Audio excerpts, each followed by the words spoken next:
Today we will talk about a prison escape case. Speaking of prison breaks, we will associate with some well-known film and television works. For example, the movie The Shawshank Redemption, released in 1994, starring Tim Robbins and Morgan Freeman. There is also the TV series Prison Break from 2005, starring Wentworth Miller and other classic films. We were all deeply impressed. Film and television works are inspired by reality. In reality, there are also many cases of successful prison escapes.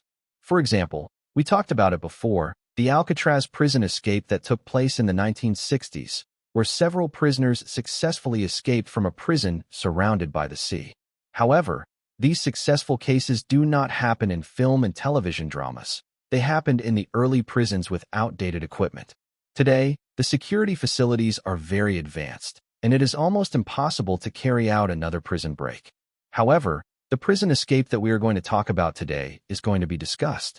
Not only did it happen in a well-equipped modern prison, but it also happened in a prison where there has never been a prison escape in the 180 years since its establishment. It is the Clinton prison escape. This case occurred in 2015, a time very close to us. The location is in Dannemora, New York, in the eastern United States. Dannemora is affiliated with Clinton County, New York. It is a border town with a population of over 4,000, located on the border between the United States and Canada, only a few tens of kilometers away. In Dannemora, there is a historic prison called Clinton Prison. It was founded in 1844. There is a mountain near Clinton Prison called Mount Lion. The purpose of the decision to build the prison there that year was to facilitate prisoners going to the mountains to mine. The prisoners worked as laborers until 1877. After more than 30 years of harvesting, the mine was finally mined out, but the prison has survived.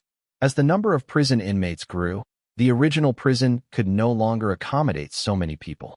So in 1887, Clinton Prison underwent a renovation and expansion. Many new cells and new facilities were built. The walls of the prison were raised to be as high as 18 meters, equivalent to 4 or 5 stories high. Due to the improvement of prison specifications, it also became a prison for felons. It has a world-class security protective equipment and management system. Nearly 3,000 prisoners were guarded by nearly 1,000 guards. It is also known as the largest and most secure prison in New York State. To escape from this prison, the possibility is almost zero. However, in 2015, 2 prisoners managed to escape. So what happened that day? How did these 2 people turn the impossible into possible? Next, let's go back to June 6, 2015. It was a Saturday. However, 6 more things happened that day. It was 5:30 in the morning when prison guards at Clinton Prison began the routine roll call work every morning. The cells at Clinton Prison are divided into several areas. Except for the cells in the normal area, there is also a special area called the honor zone. The cells in the honor area are different from those in the normal area. The cell space here is relatively large, and each prisoner uses a separate cell. Besides, prisoners of the honor zone can also use the TV at designated times each day, the phone, and even have a kitchen, shower, studio, etc. The facilities here are the best in the entire prison. Most inmates at Clinton Prison are felons sentenced to life imprisonment. Therefore, being able to live in the honor zone is every prisoner's dream. Only those with excellent prison discipline and performance over the past few years can live here. Cells 23 and 24 of the Honor District are 2 adjacent cells on the 4th floor. The man who lived in one of them was named Matt. Born in 1966, he was 49 years old. In 1998, he was born and kidnapped and murdered the 72-year-old former boss and sentenced to prison. The person who lives next door is named Sweet. Born in 1980, he was 35 years old. In 2002, he was convicted of the murder of a police officer and sentenced to prison. It was early this morning, and the prison guards, having finished the routine roll call work in ordinary cells, began the roll call of the cells in the honor area. I saw the prison guards come to the door of cells 23 and 24 and called out the names of Matt and Sweet for roll call, but there was no answer. The prison guard raised his head, seeing that the people inside hadn't gotten up yet, and was a little annoyed. So he patted the iron railing of the cell hard, signaling them to not sleep, to quickly get up, and to take roll call. After the prison guards called 2 or 3 times in succession, The people on the bed were still motionless. He took out a flashlight pinned to his waist to take a look inside the cell. Only then did he realize that something was wrong. So he opened the cell door and checked it. It turned out that the 2 prisoners were missing. The prison guard quickly used the walkie-talkie to report to the control center. The entire Clinton prison was placed on a level 1 alert. All prison doors were locked. All police officers were dispatched, and every corner of the prison was carefully searched. After searching to no avail, the prison warden immediately reported to the governor of New York. More than 450 police officers were then involved in the search. Barricades were set up at key intersections for possible escape routes for prisoners. All passing vehicles must undergo strict inspections. A door-to-door search was conducted on all residents of the town where the prison is located. Dozens of helicopters patrolled the air without interruption. Soon the media reported on the incident, and residents of local towns also knew the information for a while. However, because the person who escaped was a felon, to evade pursuit, it may cause harm to nearby residents. However, New York State responded quickly after the incident, and the search was very intense. This not only makes it more difficult for the 2 prisoners to escape, but also appeases the panic of local residents. Meanwhile, an investigation into the escape is also ongoing. Let's take a look at how the 2 prisoners managed to escape. Investigators found a neatly cut rectangular hole at the bottom of the bed in cells 23 and 24, where the 2 prisoners were located. This location was originally a vent with an iron grate on it. A hole of this size is enough for a person to pass through.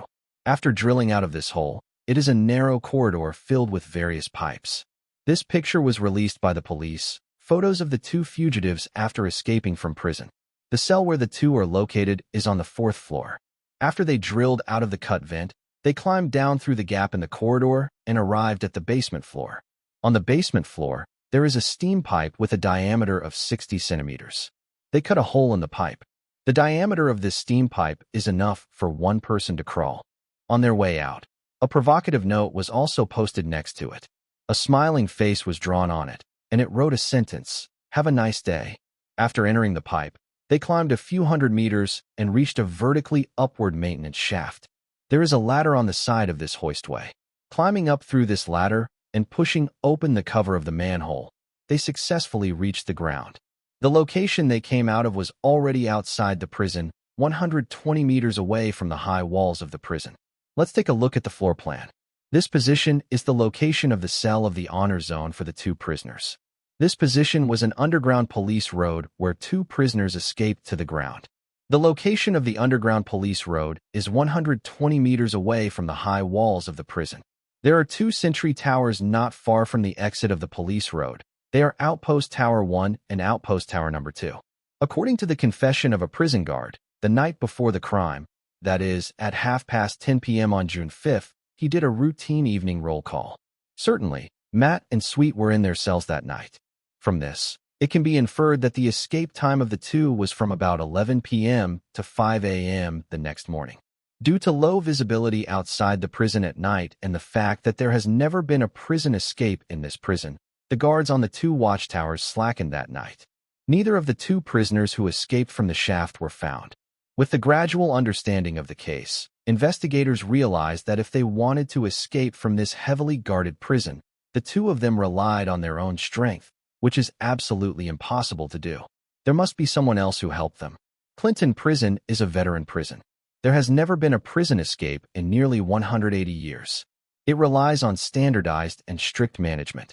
All prisoners and outside visits, letters, and telephones will be strictly reviewed. Investigators questioned Matt and Sweet and checked their communication records with the outside world. Nothing suspicious was found. Therefore, the possibility of assisting in the escape through outsiders is ruled out. Then there is only one possibility, that there are moles inside the prison to help them. Thereupon, an investigation into prison insiders was launched. There is an external employee of the prison named Mitchell, 51 years old. She worked as a tailor's instructor at Clinton Prison. Every day, she would arrange some tailoring work for the prisoners and teach some tailoring-related skills. A number of inmates reported to investigators that the escaped prisoners had an unclear relationship with this Mitchell. Mitchell always used various reasons to call Sweet to the office alone, and this situation was not once or twice. The relationship between the two was very ambiguous. Mitchell's appearance is ordinary. After all, she is 51 years old. Therefore, the gossip news of the two had already spread in prison. It has become a topic of conversation after dinner. Except for Sweet, someone saw another escaped prisoner, Matt, also went in and out of Mitchell's office alone many times. After the investigators learned such clues, it was thought that such a situation was no coincidence. They immediately found this Mitchell. Mitchell saw the police find her and was also forthcoming. She immediately told the truth. It turned out that this Mitchell and her husband were all employees of the Clinton prison. The two also met at work and meet after work. Time diluted the marital relationship between the two, which gave outsiders an opportunity. All of the prisoners in Clinton prison are male prisoners. Mitchell worked as a tailoring instructor here and was loved and cared for by Sweet and Matt. Mitchell gradually developed a crush on them. She hadn't experienced this feeling for a long time. Matt and Sweet saw this and continued to launch a love attack on her. Soon Mitchell was unable to resist the offensive. She fell in love and even had a relationship with them. Matt and Sweet took advantage of this opportunity, crazily provoking the relationship between Mitchell and her husband, pointing out how unhappy Mitchell's marriage was and how boring her life is. If Mitchell helped them both escape from prison, they would take out her husband first, then smuggle her to Mexico and give her a new life. The 51-year-old Mitchell was moved, and she did it willingly. The two provided hacksaw blades, axes, chisels, hole punchers, screwdrivers, and other tools. She hid these tools in raw meat, froze it in the refrigerator, and then took the frozen meat to the prison refrigerator. Finally, Matt and Sweet took out the frozen meat, swaggering back to the cell. They used this method to evade the inspection of the prison guards and successfully brought the tool back to the cell. Besides, Mitchell also offered the two a patrol schedule for prison guards and key information such as the prison's pipeline distribution map. As the investigation deepens, investigators found that in addition to Mitchell, there were others in prison who offered them help. Matt is very fond of painting and is a well-known artist in prison. Due to outstanding performance, he was assigned to the honor zone of the prison, where there was a special studio for him to paint. Matt has painted many good works. He especially liked to paint some celebrity portraits. Soon, a prison guard named Palmer couldn't stand the pressure and admitted to investigators that he liked Matt's paintings very much. Therefore, he brought some screwdrivers, pliers, and other tools privately, exchanging these tools for Matt's paintings. He thought Matt was just using these tools to frame the pictures. He didn't expect them to be used to escape from prison. It is because of these tools that Matt and Sweet were able to open the escape road little by little. For this prison break, Matt and Sweet had been prepared for more than half a year. They used hacksaw blades to saw off the ventilation iron barrier at the bottom of the bed. Every night, they drilled out to explore. After a routine roll call at 10:30 p.m., prison guards also carried out patrols every 2 hours. From time to time, they would look into the cell twice to prevent detection. To prevent detection, Matt and Sweet stuffed the quilt with foreign objects to hold the quilt up, pretending to sleep with a stuffy head. Due to the dim lighting at night, they used such a simple method and deceived the patrolling prison guards again and again. Soon, they explored a way out through the steam pipe. So they used a small hacksaw blade, and it took several months to saw a hole. In winter, due to the operation of heating equipment, the steam pipe is filled with hot steam and is impassable. So they chose to do it in June when the steam pipe was not working and implemented a prison break. They climbed hundreds of meters along the steam pipes, then came to the ground through the maintenance pipe. According to the original plan, Mitchell would drive the car to pick them up at their agreed place. The two also gave Mitchell 2 tablets in advance to let her secretly give it to her husband. This way, the two of them could kill him more easily. However, that night, due to Mitchell's many years of affection for her husband, she couldn't bear to give him the pills. She was also overly nervous, which led to the onset of anxiety disorders. Her husband took her to the hospital. Therefore, it did not go as planned. Mitchell did not drive to pick up Matt and Sweet. After the two came out of the police road that night, it was found that there was no car to answer, and they could only escape on foot. Mitchell's missed appointment was something they didn't expect. According to Mitchell's account, they only had Plan A. There was no Plan B. Mitchell's help was missing, and the difficulty of these two people escaping was infinitely increasing. Clinton Prison, although there are many modern monitoring equipment, unfortunately, These devices are used to monitor the inside of the prison. There are only a few cameras outside the prison. Therefore, at the time of the incident, there was no capture of Matt and Sweet's escape. I don't know which direction they ran away. According to the original plan, they would flee to Mexico. However, this is the northern part of the United States. It was too far from Mexico. It's very, very close to leaving Canada. Since Mitchell's car was missing, the two may change their plans. Since the direction of the two escapes is unknown, it has made it very difficult for the police to pursue them. So on the first day, the police made little progress. The day after the incident, the then governor of New York, Andrew Cuomo, announced a reward of $100,000 to those who can provide useful clues. The police know that the longer it drags on, the more detrimental it is to pursue them. So in the days that followed, they put in more police forces, and the search has been intensified. A net was laid out. As a result, the two who fled did not dare to take the main road at all, nor dare to contact anyone. Because after the news was broadcast, the residents of nearby towns had long been on guard. There are police officers on patrol everywhere. If they forcibly broke in to find food, it may not be a good result. So the two really had nowhere to escape and could only escape to the forest. On June 22nd, the police received a call from a man named Stockville. On this day, he took his dog hunting and got ready to head to the hunting lodge deep in the forest. When he arrived at the cabin, he saw a suspicious man running away in a hurry. After he entered the cabin, he found that the contents had been touched, some food was eaten, and even the wine was drunk. The police then arrived at the hunting lodge, and DNA was extracted from the food. Sure enough, the DNA belonged to Matt and Sweet. Analysis of the situation in the cabin showed that the two had been there for at least 24 hours. The man claimed he saw only one person running away. Therefore, it can be inferred that both were in the cabin at first, but later, they parted ways and each fled for their lives. With such an important clue, the police immediately deployed the police force to the vicinity of the hut. Sure enough, for days later, the police, in the forest more than 60 kilometers from the border, found a man running away. He was killed by a special attack. Multiple traces of insect bites were found on his body, blisters, and abrasions.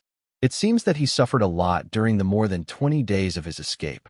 2 days later, another fugitive, Sweet, just a few kilometers from the border, was shot and injured by a patrol policeman, but survived. In his backpack, some tools were found, insect repellent spray, a map, as well as snacks. Soon, the media published information about the capture of the fugitives. People took to the streets and cheered. They finally did not have to worry about being afraid. Their efforts in this police manhunt expressed gratitude and affirmation. In February 2016, Sweet was sentenced to 7 years in prison, serving a combined sentence with a previous life sentence, and fined $80,000. Taylor instructor Mitchell was sentenced to 7 years in prison and a fine of $6,000. Prison guard Palmer was sentenced to 6 months in prison and a fine of $5,000. At this point, the Clinton escape case came to an end. The New York State Police showed us a textbook search. The two prisoners were also punished as they deserved. It is extremely difficult to meet people in reality. The omission of any link will lead to the loss of previous efforts because even if he has left this prison, everything may just be the beginning.